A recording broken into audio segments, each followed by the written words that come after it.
Today we are talking about Puppy 101 and everything puppy. We're going to be talking about a lot of different things that go into puppyhood. It is a really, really rewarding and sometimes very chaotic and strenuous time in our lives, but the reward is so worth the risk. So we will talk about everything today.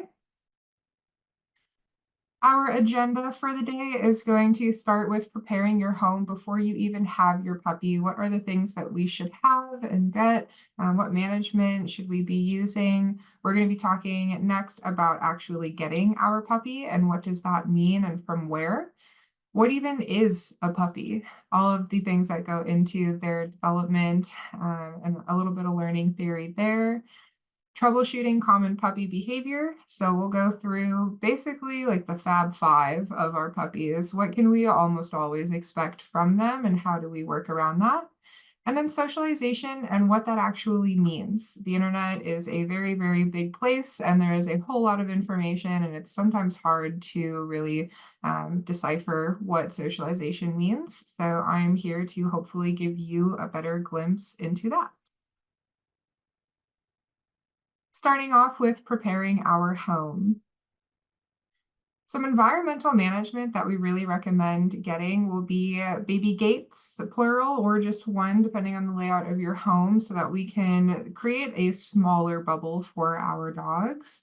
A crate and or an X pen. This is going to be really helpful with a lot of management across behaviors. So we'll see some sort of confinement come up multiple times throughout this talk. And by no means is this ever being used or recommended as like punishment. This is purely management and also just helping set our dogs up for success. So timeouts are totally okay. We will talk about it, but this is going to come in handy for a lot of different behaviors. I recommend a drag line of some kind. So this is going to be a really lightweight leash and one that they can drag around. So as they're going around the home and starting to explore their brand new environment, if we aren't able to get in close to them in order to scoop them up if needed, we can step on that leash and restrict access and manage that way. We can get their attention. But this is just an extra piece of safety for us. I recommend potty pads. This can be the paper ones that we're all probably used to. This can also be reusable or like washable potty pads, and turf can also be a really great way to start to implement some potty training tactics. We'll talk about that in its own section later on as well. And then poop bags. Everybody poops. We're going to have to pick it up at some point. So that is one of our other pieces. For cleaning, I highly, highly, highly recommend getting an enzymatic cleaner. Nature's Miracle makes one. There's a few others on the market. There's one called like icky poo, something along those lines. But what an enzymatic cleaner is going to do is break down the actual scent particles. So if our puppy is ever having an accident inside of the home and they can smell where they have eliminated previously, it is very likely that they will eliminate there again because they can smell themselves.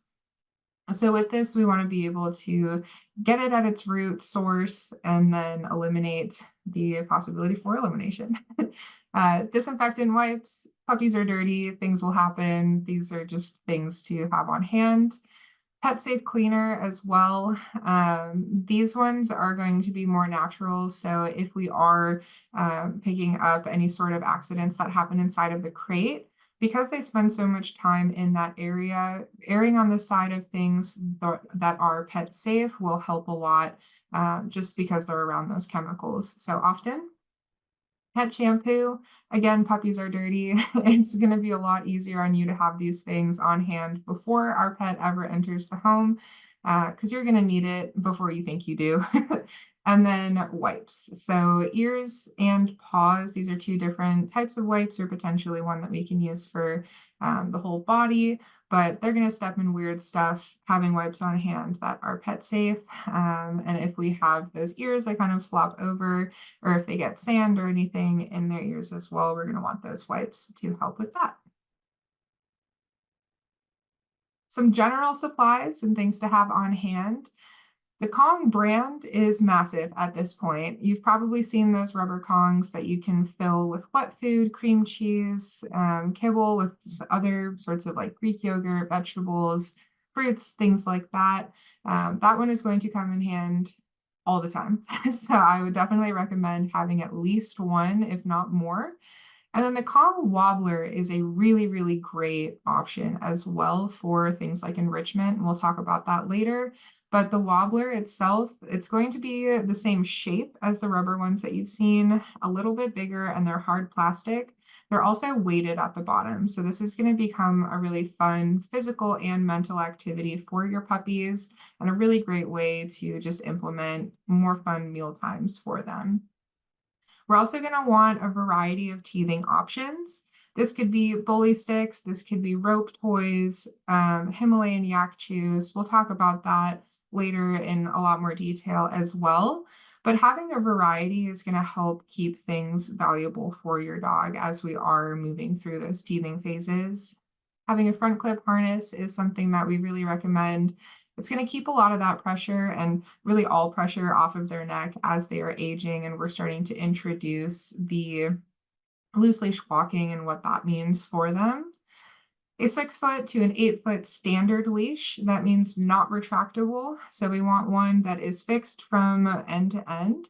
And that is going to help a lot on safety pieces. So giving them some room enough to go off and sniff and be a dog, not too long that it's hard to get them back to us. And then with the retractable leads, those ones are just a bit less safe for our dogs. So we don't usually recommend those.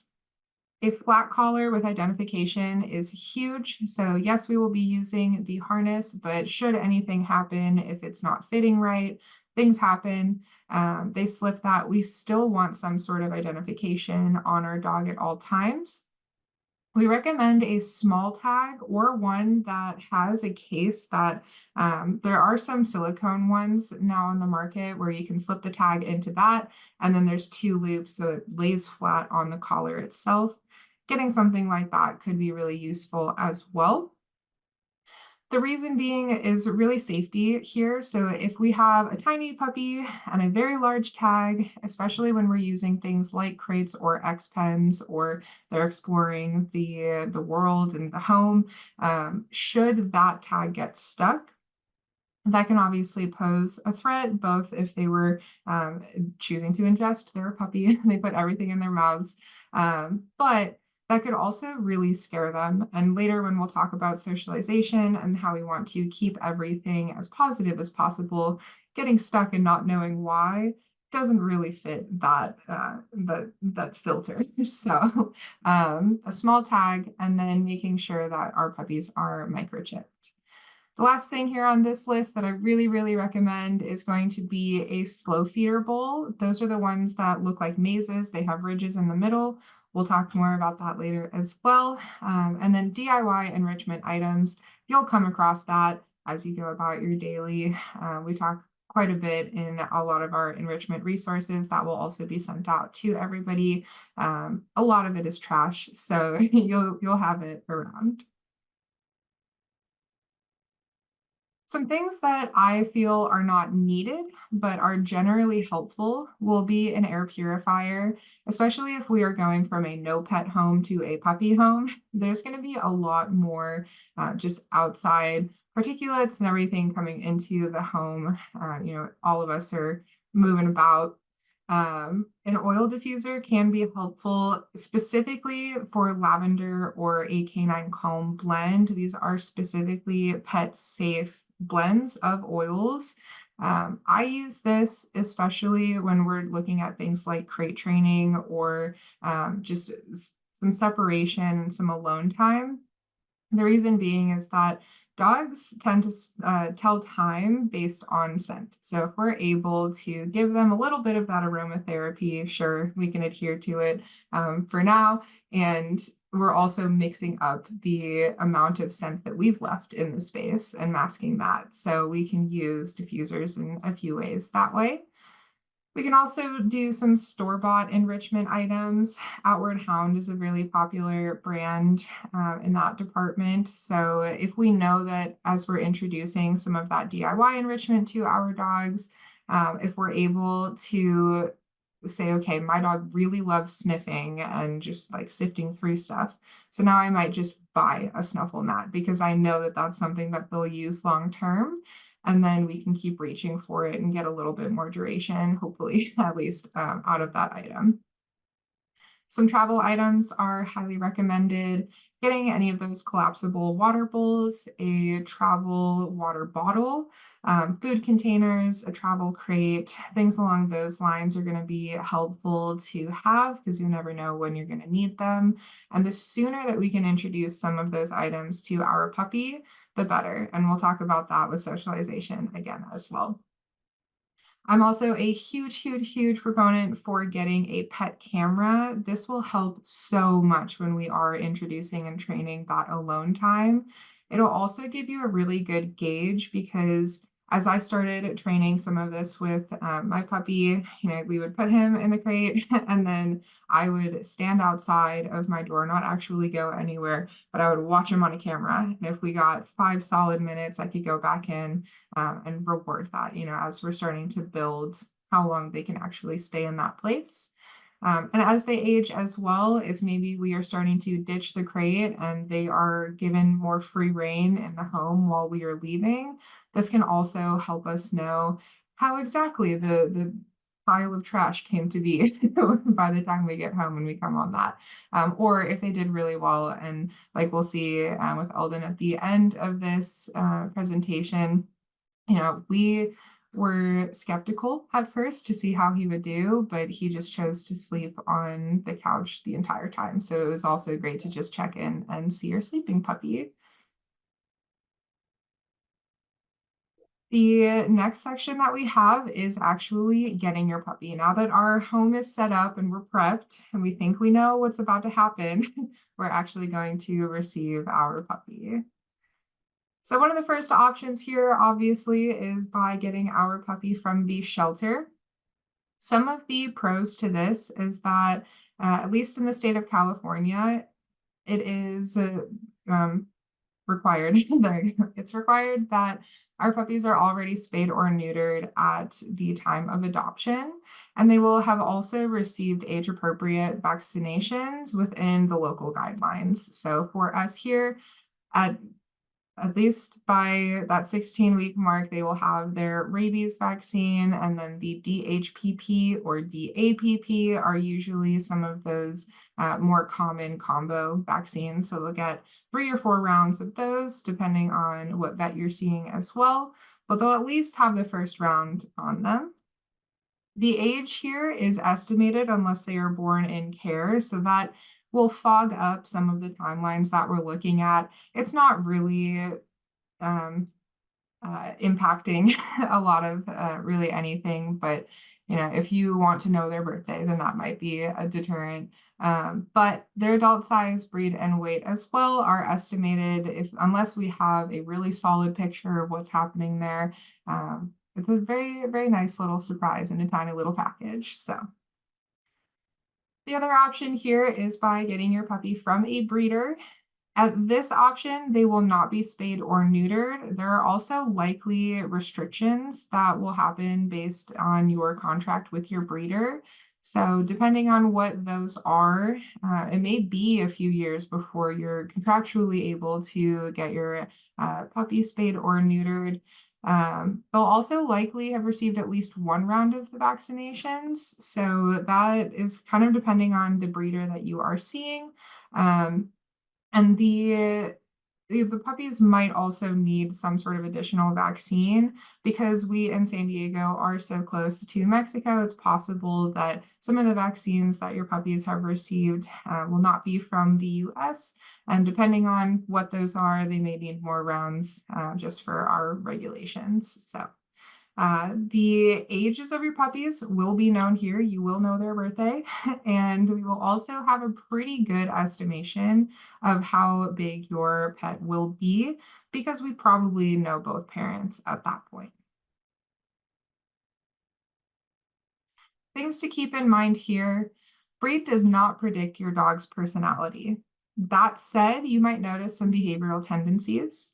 Here we have a Aussie Shepherd puppy. It is very likely that they will give you some herding tendencies. We might be nipping at ankles or moving around you to move you through the room. If we have a pointer, we might see that leg lift up as we're staring at a ball or a toy or something like that. So you might see some things come out. However, their personalities are going to be completely different up to them, and no breed is going to dictate that. It's also impossible to guarantee a puppy's suitability for therapy or service work. So if that is a goal for you, I would work with a trainer or an organization because they will have the best idea of what temperaments are from the dogs that they are working with, will be able to help you. But if any breeder out there is saying that they are bred for therapy work, definitely take that with a grain of salt. They may have a line of puppies that have grown into adults that are able to work, but there's no guarantee for the puppy that you take home. In that line as well, socialization starts day one. So it is always, always, always a great idea to ask your breeder what they have done for their puppies since they have them for at least 8 weeks. And then if they haven't done anything, maybe that might raise some flags for you. And we'll talk about that with the socialization later on as well. Lastly, some things to keep in mind. What are your goals from the puppy that you're about to bring home? Are you looking for a hiking buddy? Are you looking for a couch potato? Are you ready to take on 115 pounds and not know what to do with it because they are adult body and puppy brain? Or are we looking for more of a tiny lap friend that we can just hang out with? So things to keep in mind. Now, what even is a puppy?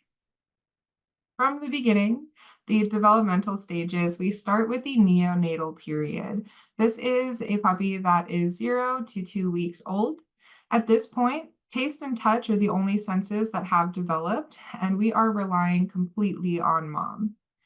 After that, from 2 to 4 weeks old, we have the transitional period.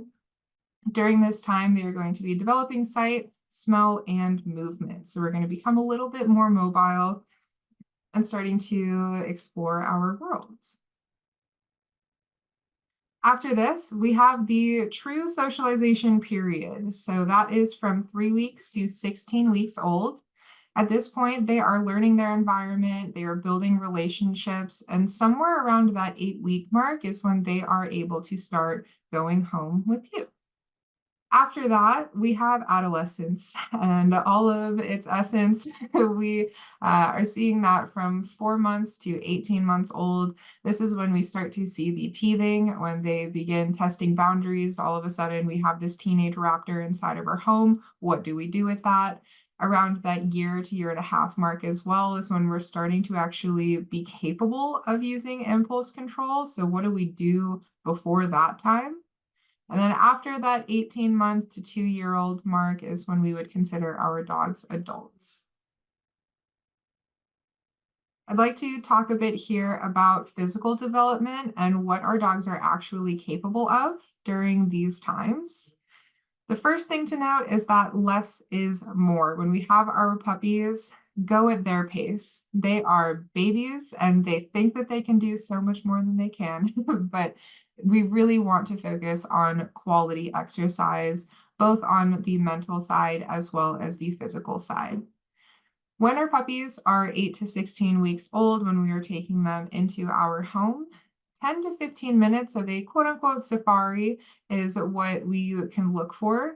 A safari is letting our dogs go outside and just sniff. They can be a dog, they can do their things. We are looking for them to use their brain, follow their nose, and tire themselves out. When we're working on training sessions, somewhere between 1 to 5 minutes is really the attention span that we're working with. And this can be spread out throughout the day. So during meal times, we can give them that 1 quick minute of a sit or some other behavior, and then they get to eat their meal. We could also work on that 5-minute mark. Maybe our walks at this point are going outside, taking a few steps, and then going back inside. But we're training that entire time. This is also a time to focus on exposure in a place and not around a place. So if we live nearby a park, I would still get in your car or carry them or in a stroller or whatever we have, take them to the park. Once they're there, we can work on socialization and exposures and exercise and things like that. But if we're bringing them along for the ride, literally, then it can be a lot on their system and their growing bodies. After this, we have our 16 weeks to 9-month-old area. A lot happens during this time, so you might see some pretty quick shifts for them. But at this point, around that 4-month mark, we are fully up to date on vaccines, and we also have our rabies, so the world becomes a little bit bigger for them. And we can start to give them those 15 to 30 minutes Nefaris. So this is their time. Again, our bodies are bigger. We have a little bit more energy. We're just going out to sniff and do our thing. We are a puppy. At this time too, our brains are bigger. We're more capable of more things. So 5 to 10-minute training sessions are things that we can start to implement for our puppies. This can be using their meal now instead of a couple seconds or up to that minute of training before the meal time. Maybe we're taking half or their entire meal and using that for the training session, and that's how they receive their food. Around that 9-month mark is also when our dogs are able to begin things like agility training. At that time, their growth plates have formed enough or completely, depending on the size of your breed and your puppy. So beginner agility training can happen. This is basically stepping over jumps, going through a couple weave pulls, maybe moving up on top of a platform and then off. So very, very early stuff. We're starting to introduce that puppy parkour for them. At that 9+ month, our dogs can probably handle a half-hour walk or safari, and then 15 to 20-minute training sessions. So we can start to mix some of those things up now. Maybe we're doing 15 minutes of training on that walk, spread in between periods of that safari, where we're using the environment as a reward at that point. We're able to get some of those check-ins, ask for sits, some loose leash walking, and if they're doing well and we can take a few steps in that department, then we can give them a cue to go sniff and give them some time to take that little brain break. We also want to look at training with realistic expectations. What this means really starts with the fact that behavior is never random. So every single thing that your puppy chooses to do is happening for a reason. So as hard as that might be sometimes when their needle teeth are in our skin, if we could take a second and take a step back and really look at the context, look at the time, where are we, what just happened? How long has it been since our dog was able to go potty? Is their body just uncomfortable? Now we're seeing a lot of different behaviors happen because of that. So looking at that as well, impulse control just doesn't exist yet. That comes like part of the equation for them around that year to a year and a half mark. So as we're looking at this, how much of this is happening because they see, they want, and then they do, versus they see, they want, should they, right? That question mark really doesn't come into play for a while. So there are ways that we can get ahead of some of that by teaching them skills to show them that they do in fact have a choice. So in a lot of our classes, we will introduce some of those skills as well. One of the easy ways that we can start to implement that for our puppies is around mealtime by playing the slow treats game or the slow food game, meaning that I have their kibble is in either enrichment, the slow feeder bowl, their bowl in general, and I'm just standing.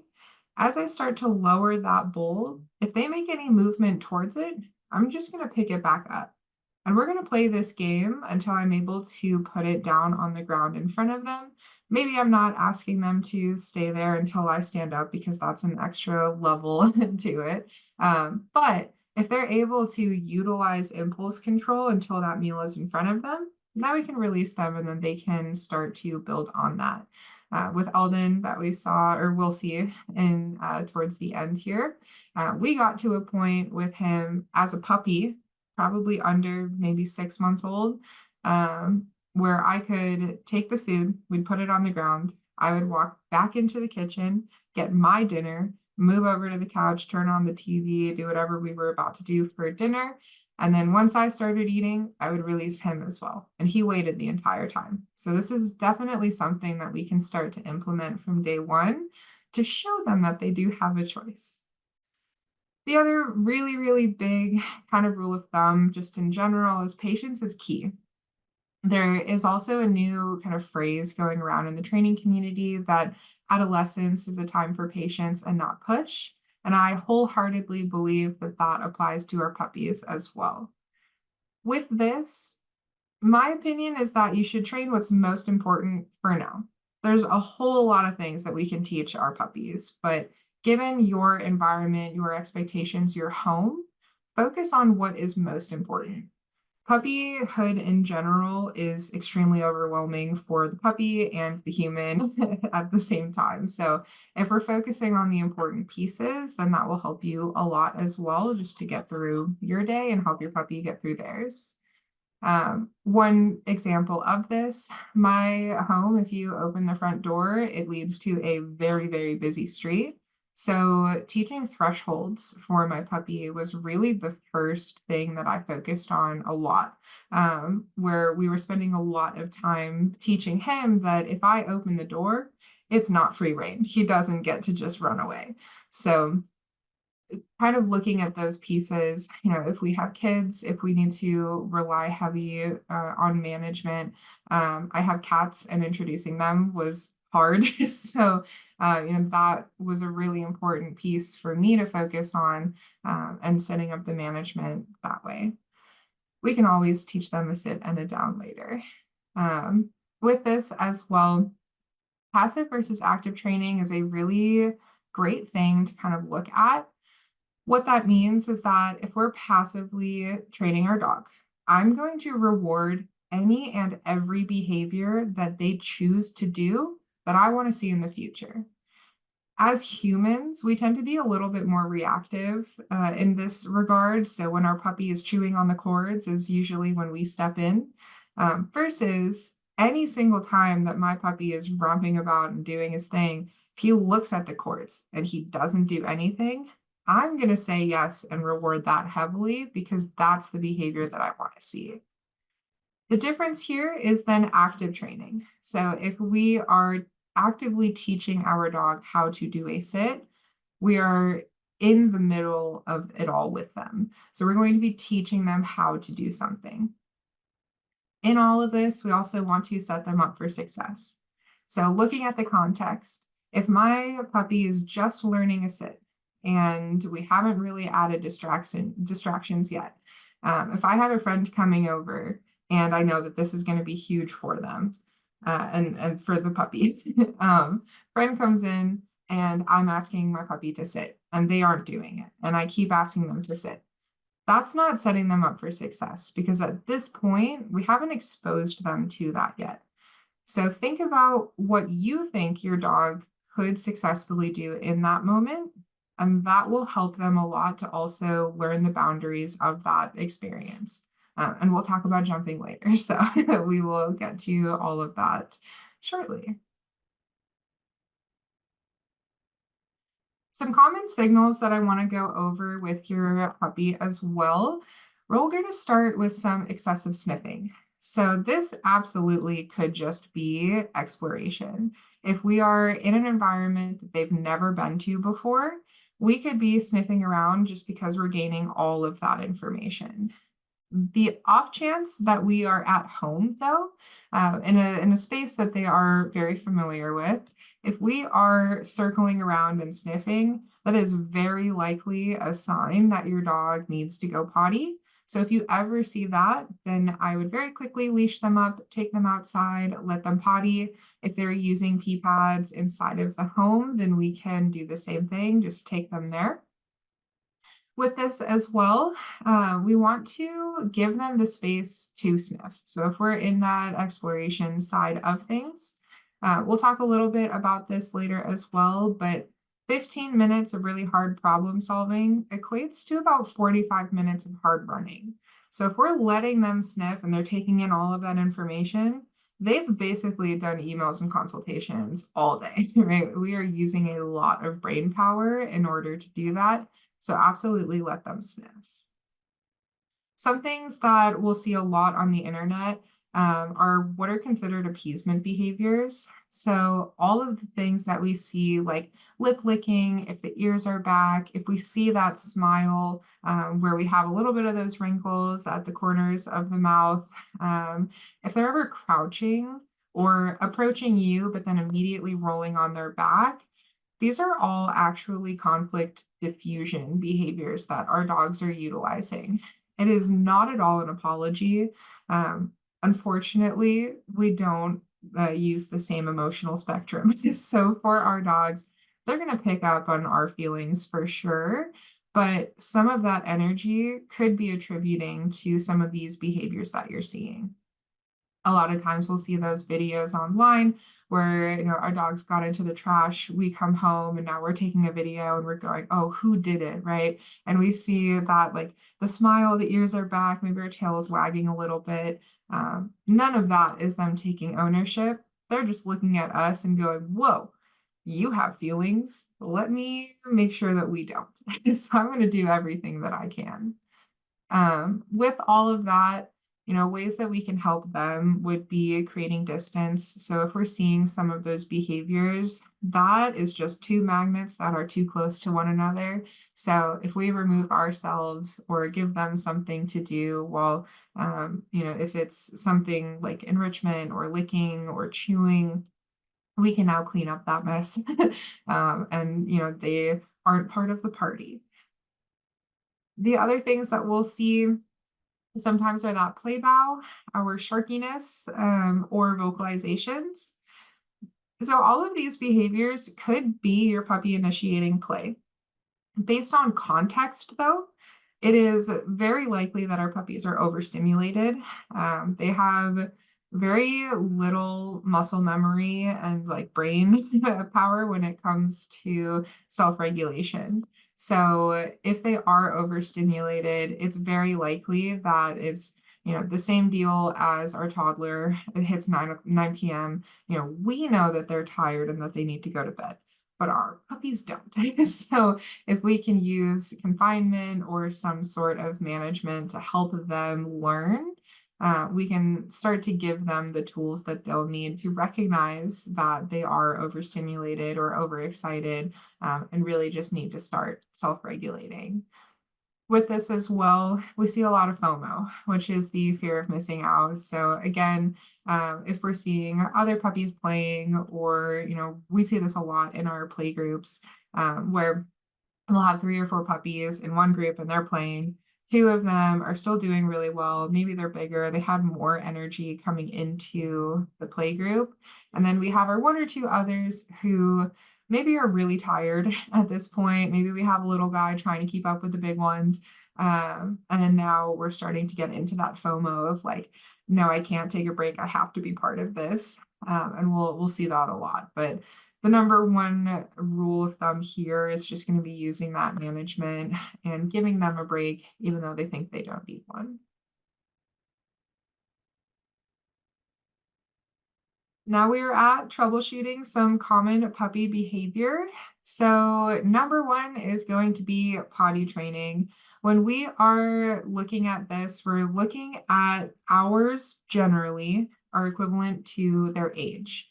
So the amount of hours that they can hold it, if we are running that 3-hour mark, they're probably a 3-month-old puppy, give or take. In all of this, when we're looking at that schedule, we are also going to add in every single time your puppy wakes up from a nap or a full rest, approximately 10 minutes after mealtime, and immediately after play. And If your dog is playing for more than 15 minutes at that point, maybe we have another dog within the home or we're at a play group or something along those lines. If they're still going strong at that 15-minute mark, I would break up play for the moment, try and distract them, use kissy noises, things along those lines. Leash them up and let them sniff around and potty. They're probably going to need it.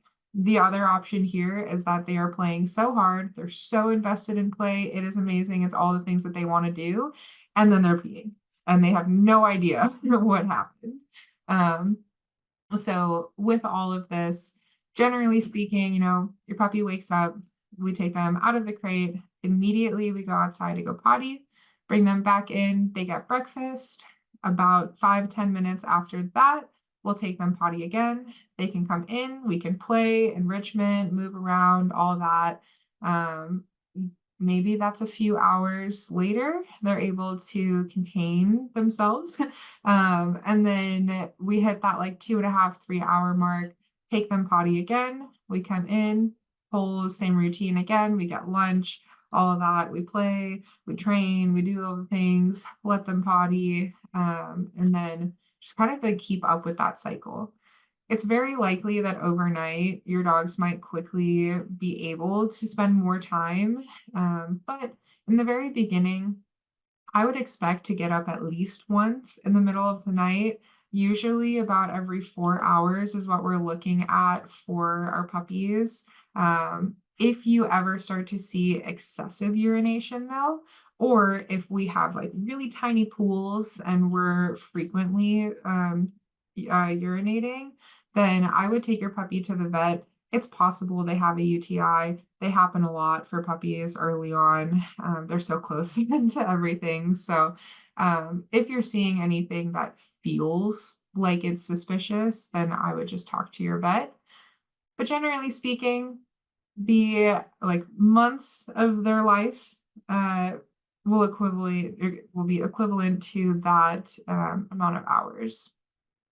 With this as well, if we take our puppy outside to go potty and they don't potty, then we will bring them back in, but keep the leash on them, use it as a drag line, and or use some confinement. If we spend about 10 minutes and they aren't showing signs inside of the home that they need to potty, then we can take them back out, give them a couple more minutes. I would stay in the same area. We usually want to create their like potty zone. So we can take them out to the same spot. That's really going to help enforce that potty training and just keep them on a schedule. We might be playing that back and forth every now and then, just because as they're aging, things get weird. They're like, I don't want to go outside anymore. We'll talk about that with socialization again too. But keeping them on a schedule and then using some troubleshooting will be one of the best ways that we can help them out with that. Again, that enzymatic cleaner, we want to just fight the odor at the source. So using those enzymatic cleaners will break down the enzymes of that scent, and hopefully they won't smell themselves to continue, just reinforcing pottying inside. Timing is also everything. Our puppies learn within 1 to 3 seconds of a thing happening. So if they go outside and they potty and they aren't on leash, they're far away from us, we get super excited. We go, oh my gosh, good job, like good potty, things like that. As they run and we close the gap and then I give them a treat, I'm actually reinforcing that really light version of recall. We are not able to access any of their previous behaviors when we are reinforcing that. So keeping your dog on leash while we go outside, letting them potty, and then saying yes. If our dog is more on like the shy side, maybe it's like a really tiny party, we go woo over the like really enthusiastic, like good job, go potty, things like that. So we can start pairing the phrase. Within 1 to 3 seconds, we want to introduce that treat and that reward. Teething and mouthing. You're all going through it if you have a puppy or have gone through it or will go through it. So this happens between 4 months and 6 months. At the 4-month mark, we are going to be seeing those incisors and those front teeth coming out. And then towards that 6-month mark, we are going to be seeing those molars coming out. Really small plug here for the adolescent friends. If we are a large breed, I have frequently seen that around that 8-month mark, we're going through that like growth spurt. We might see an uptick in what looks like teething, even though they already have their adult teeth. And it's very likely that their muzzle and jaws are just hurting because of the rate that they're growing. So don't be surprised if this kind of comes back, but at least we'll have adult teeth, so they aren't quite as sharp. With all of the chews that we're giving our puppies, we want to rotate them, and we don't want to give them access to a chew 24/7 in the sense that I have a bully stick and it just stays out. The reason being is that if our puppies kind of always have access to this thing, it won't be as exciting for them and as motivating for them to go and find that thing once they do need to engage in teething. So rotating those chews every few hours, we can start giving them different, items. They can be ones that we've had before, but maybe they're being held in a cabinet or something along those lines so that they don't have access. And then giving them designated chew times as well will really kind of reinforce that, in the sense that our puppies know that they need to teeth on things. But if we aren't giving them that designated, hey, you need to teeth, hey, you need to take a nap, they're going to just start searching for whatever's nearby the moment they feel the need. So designated chew times will help stay really proactive in that department. And then redirecting and replacing, we want to match everything as one-to-one as possible. I'll go into more specifics on the next slide about that. But if we are noticing that our puppy is frequently going to the wooden coffee table, if I take a toy and toss it in the opposite direction, by no means is that replacing the need that they were like going for, right? We were teething, we want to be chewing on something of that texture. And if we're taking a soft toy and tossing it away, we're completely missing one another. So we'll talk about that again on this next slide. If the teething or the mouthiness is excessive to the point that you feel like we aren't able to really take them down a notch, it's very likely that our puppy is overstimulated, or they need to potty. So kind of like troubleshooting as best you can, and using that confinement. So if we are jumping and mouthing on you, then maybe we take them over quietly and calmly to that confined area and then give them something to chew on. Hopefully that will help to facilitate where they are allowed to teeth. The other option, again, is that they need to potty. And it's usually number 2 when we see that excessive mouthiness. So if they're coming at you full steam ahead, and redirection just doesn't feel like it's working, confinement doesn't feel like it's working, then I would definitely leash them up, try taking them outside, see what they do. With this, hands are not toys, so we don't want to roughhouse or like move our hands around and play games with our hands. It's very likely that we will be reinforcing that mouthiness for our puppies when that does happen. So just maintaining like this is allowed, this is not, and then redirecting and replacing. But what do we replace with? So here are some teething items that we can use. Frozen rope toys was number 1 for me with my Rottweilers. So taking those toys, soaking them in water, putting them in the freezer, and just constantly rotating those, it basically became an ice pack for him. And it was a familiar item. So he was able to take that, chew on it, it melted, things were great. I ran it under some more water, threw it back in the freezer. And now I always have options that I can very quickly just grab and let them use. With this, the frozen meals in a slow feeder also. So going back to those like maze looking bowls, take some kibble, put that in the bowl, float it like it looks like cereal, throw that in the freezer.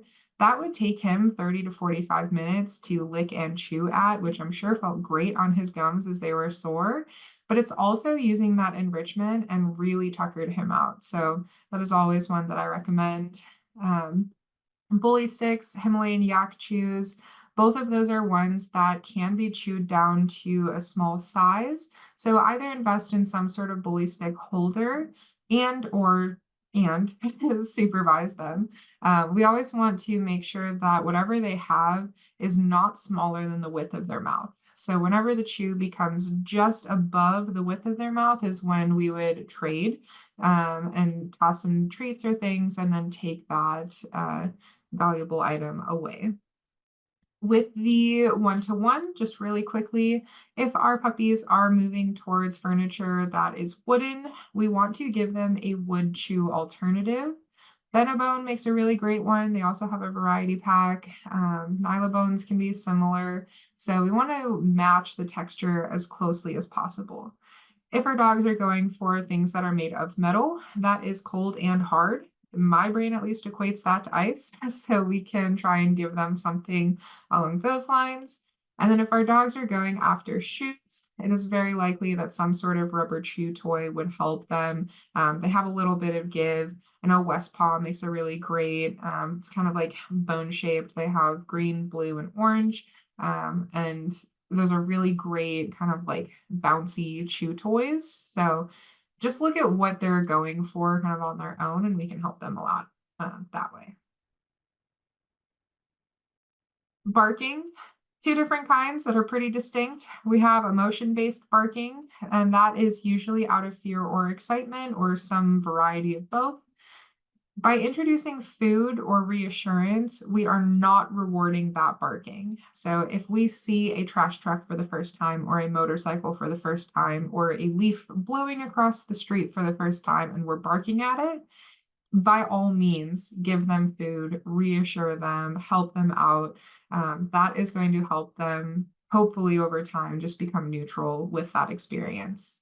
The alternative here is demand barking. So if our puppy's coming up to you and they're bark, bark, bark, and we are taking treats and tossing it away because we're in a meeting, or they're barking at us because they're hungry, and then we're like, oh, it's 6 o'clock, let's go get them food, and then bring it down.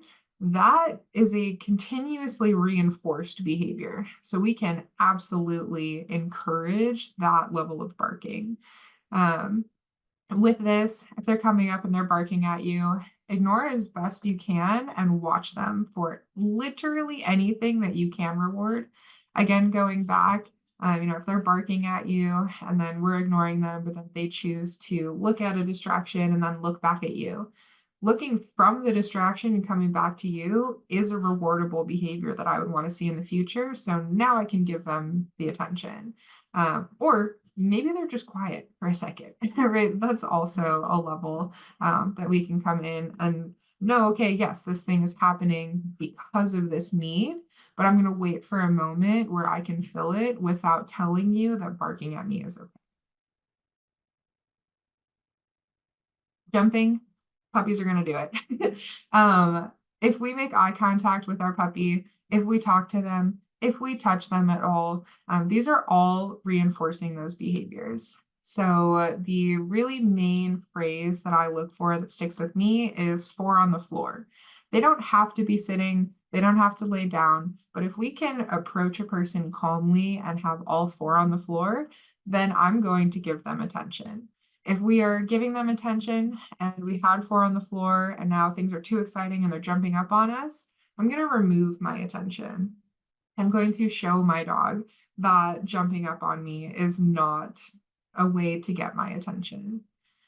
We can also play find it. So if we are able to keep a Tupperware of kibble or treats outside of the front door, and we have friends or family coming over, we can tell them, hey, grab a small handful. Once the door is open, my puppy sees you, just toss some treats on the floor.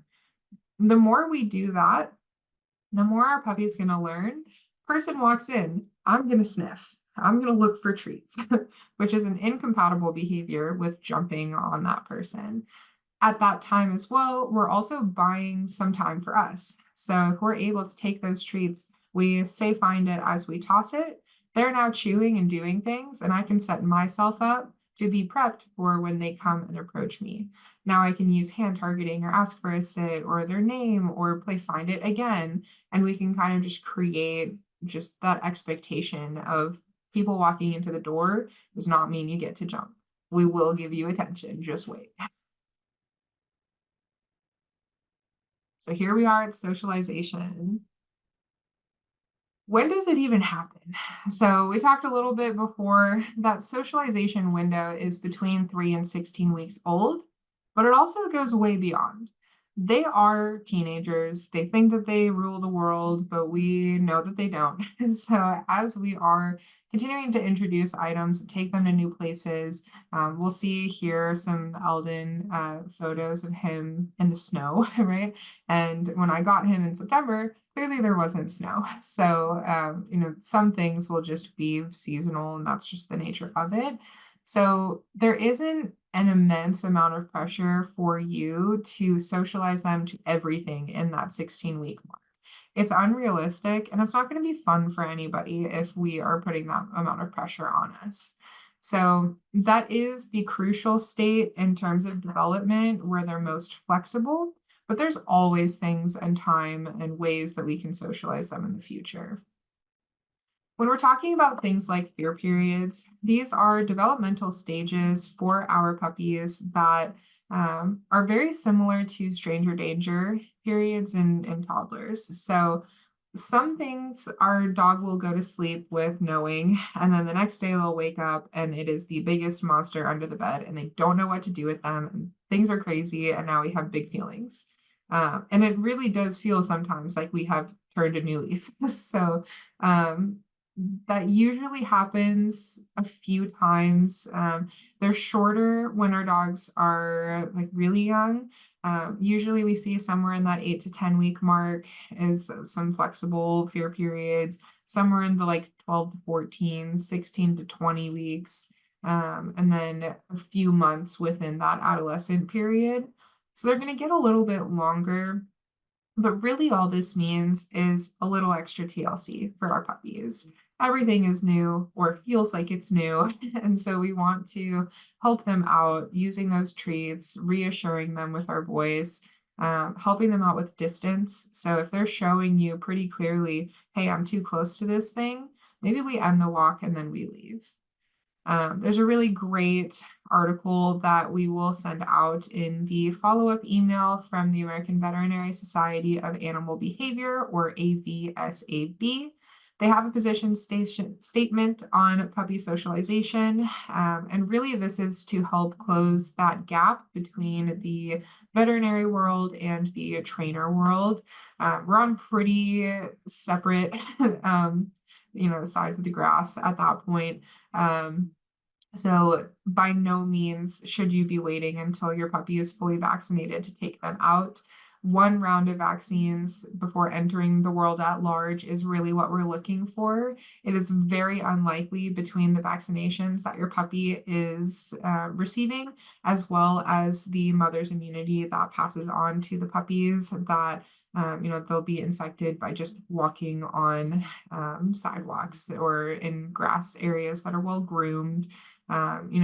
Obviously use your best judgment, but please take them places. What does it even look like? So we always want to pair positive experiences and novel objects with positive things, or positive things with those objects or experiences. So and going back to things like, we've seen day in and day out, potentially we were feeling fine about the vacuum. And now all of a sudden we go in a fear period and we're like, oh my God, this is a monster. It's unpredictable. It makes a lot of loud noises.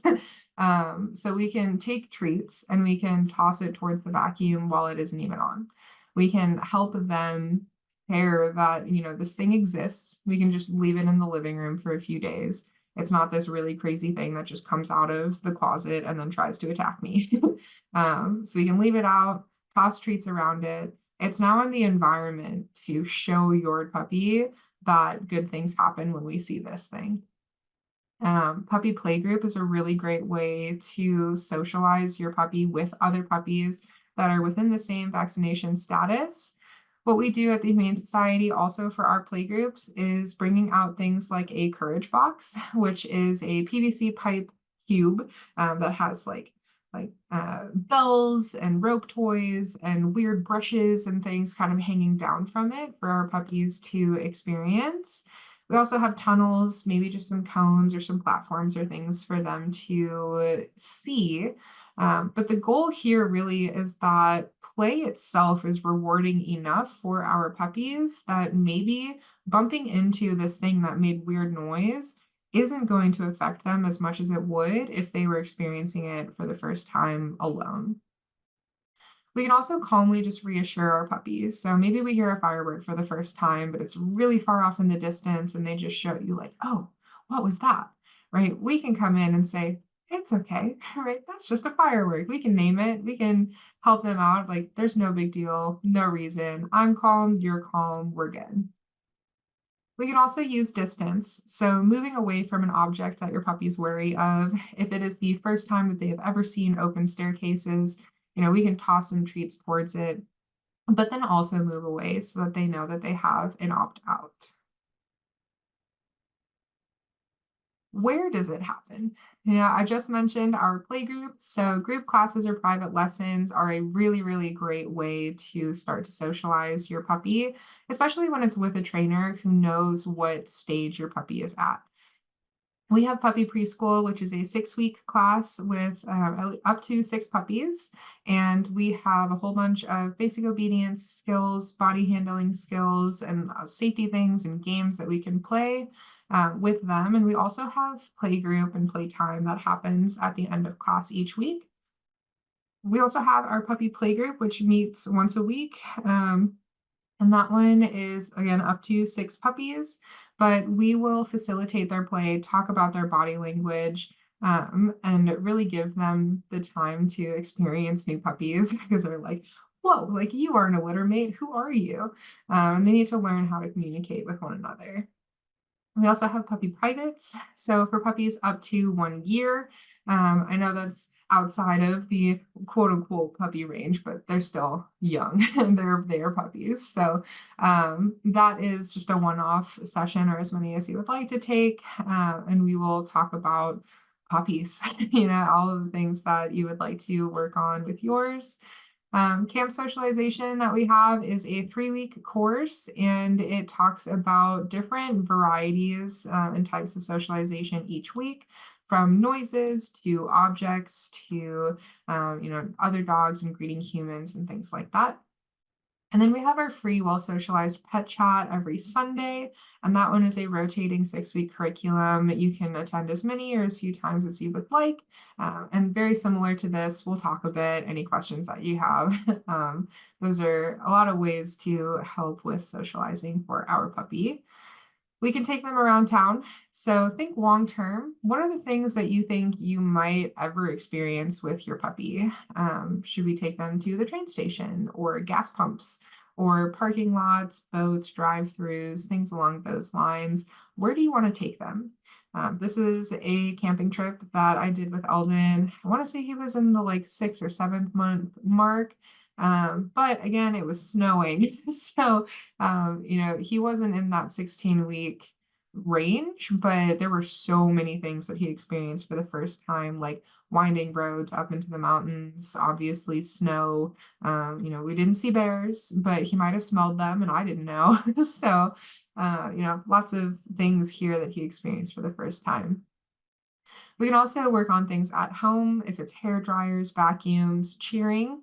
It's football season right now. Maybe we have some great wins or some really not great losses, and some big emotions come out from that. So, maybe it's the first time that our puppy is experiencing that, and we can help them out by pairing that with positive experiences. If it's a bully stick while we're getting animated, or some confinement in a quiet room in your home. And then as well with other pets. So socializing them to any other animals that you have inside of the home and managing that. So some context here. This is Eldon, the same one that we just saw with the camping trip. And I am introducing water. So this is Fiesta Island. This is the second time we ever came here. The first time he was terrified of the water. He would have nothing to do with it. So the bright side on my end at least was that he loved kibble. So that was very, very reinforcing for him. So I'm using some kibble in my hand, looking to see if he would spend some time in the water, and then he will show you that he is kind of interested, but very conflicted and really wants nothing to do with it. So I will talk a bit while we are watching this. So we're seeing here he's lip licking a little bit. He noticed a sound in the background and he's kind of tiptoeing. We don't have a straight spine, but it's not as loose and wiggly as it could be. He's also like dissociating a little bit with some of that sniffing and then that licking as well. He's looking at me and he's like, oh, I want the kibble, I want you, but I really don't know how I feel about this water. I don't think I'm into it. We back up and then he leaves. So those are all signals that I would want you to look at with your puppy just to see, how are they doing with whatever experience it is that we are working on. So all of that was a lot for Eldon, all of the sniffing and, walking into the water and looking for me. And he ended up doing this instead. So he spent probably a solid 3 to 5 minutes just digging and sniffing into the sand. I learned over time that he did just enjoy digging, and that was fantastic for him.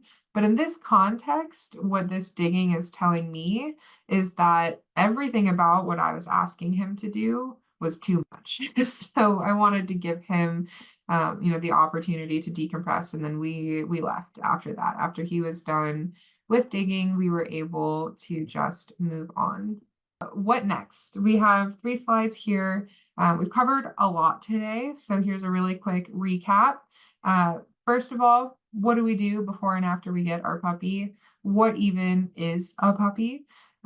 We troubleshot some puppy behavior and identified some common signals. So things like that, excessive sniffing and, just some body language pieces to keep up with and keep an eye on. And then also puppy socialization and, what that means. If we need more resources, if you have other pets inside of the home and you just got a puppy, or if there are young children that we know that we'll be introducing them to, there are a ton of resources at sdhumane.org/petsandkids. We also have a free behavior and training article library on sdhumane.org/training articles. And then our B&T lecture series, which is what you all attended today. And that will be on YouTube. And then the quick link for that is sdhumane.org/training videos. There is an amazing catalog of information there. I gave one called Traveling with Pets. So if you are ever going to be doing road trips or moving across the country or nearby, just some safety pieces, things to have on hand, things to remember and consider, worst case scenario prepping and things like that. We also have an Introducing Pets one.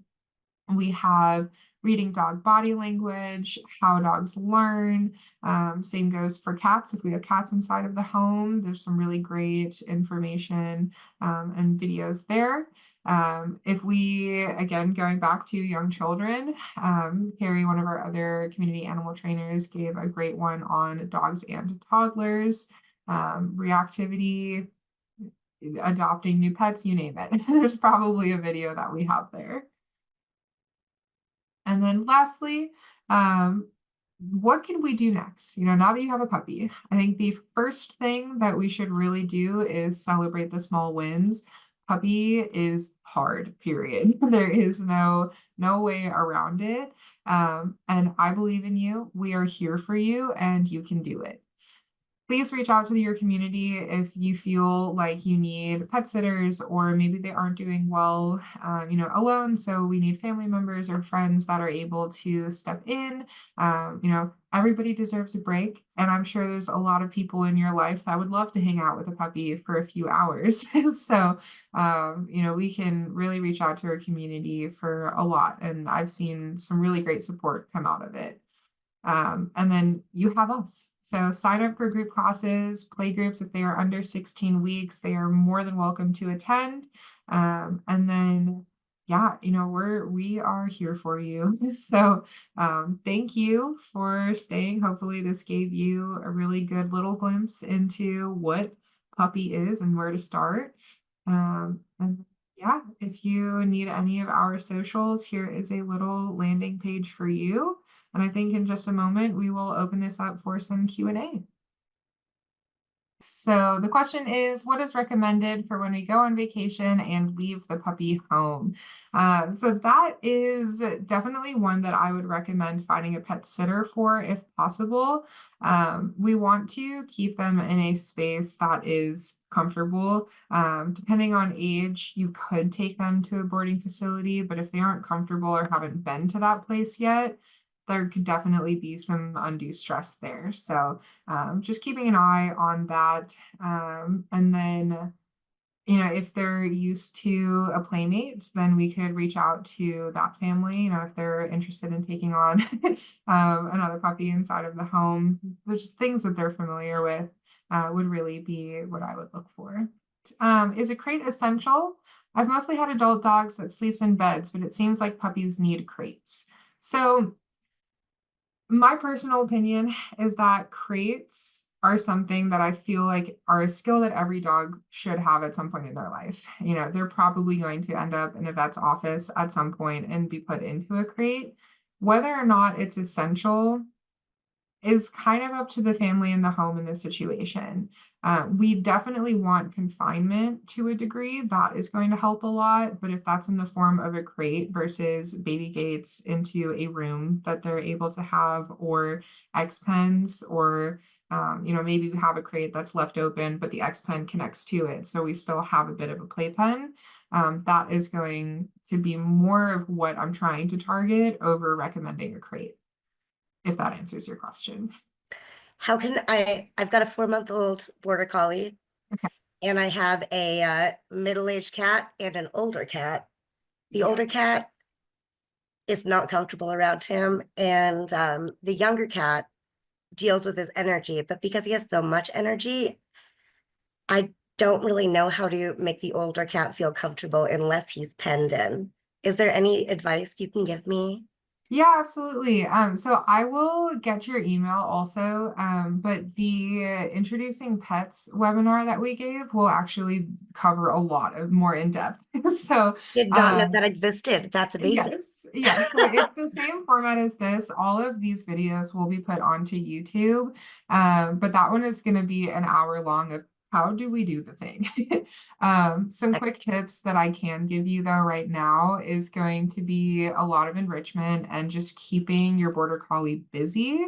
I know that might feel like an uphill battle, but enrichment, and then if we're able to, like, if we have multiple people, right, one person can stay on dog and then the other person can use Churu or some other like higher value liquid treat for the Okay. cats. And from a distance, if they can look at each other, be reinforced for calm, if we're able to really just focus on ignoring one another, that'll help a lot with their like relationship long term. But yeah, an hour's worth of information in that department and introducing pets. That will help immensely. Yes, yeah, no, and I just When he went was through really that. small, It's she was hard. not worried about him, but now he's got so much energy, Mhm. totally ignores all of the enrichment toys I have. And I'm Yes, like, no, yeah. she does not want to be friends with you right now. Yeah, a lot of it is management and then just that Mhm. training so that we can ignore the cats. Excellent. All right. Yeah. That'll be a really great resource. Is that on now on the YouTube? Yes, yeah. So that one, if you go to the San Diego Humane Society YouTube page, You Mhm. could either type in San Diego Humane Society introducing pets, and it'll probably Okay. be there. Or we have the B&T Lectures like uh playlist, and then it'll be in there. Thank you so much. Yeah, of course. And if anything, also, you can totally reach out to us and be like, okay, it's not working. What do I do? That is wonderful. Thank you. Yeah, of course. Is there a best time of year to get a puppy from the Humane Society? We always have puppies. So I don't know that there's a best time of year for us so much as there's a best time of year for you. So I would look at, what upcoming trips do you have, if any? Who do you like does your life feel at least mostly set up? I don't think you're ever really ready for a puppy, but if you feel like you're ready for one, then I would just look at, what does life look like? And then, maybe come spring, if you're like, right, that is my time. Or if you're like, tomorrow, I am ready, then that, we'll always have a puppy for you there. I just so he picked up potty training real quick, Awesome. a little Floyd. But because he didn't have all of his shots yet until about like a month and a half after we had him here, he's just become really, really used to pottying in our little backyard that we have, our little patio backyard. It's very small. Hmm. And we started taking him on walks, but it seems like he's holding it on the walks. And then he comes back in and then he's like, okay, I really have to go pee. Let me go outside. He barks once, we let him outside, and he pees for like a really long time, 30 Yes. seconds. Yeah. Yeah. So how do I Um, get him to want to go outside or at least yeah. try it? Yes, so a lot of that, very common, dealt with that significantly with Alden. And a lot of it is time, and a lot of it is just that reinforcing when it does happen. Dogs for sure, I mean, that's a very vulnerable time for them to potty. So if Mhm. Okay. we found that bubble for him. Unless we start to expand it, it's going to be really hard for them to realize that they can go somewhere else.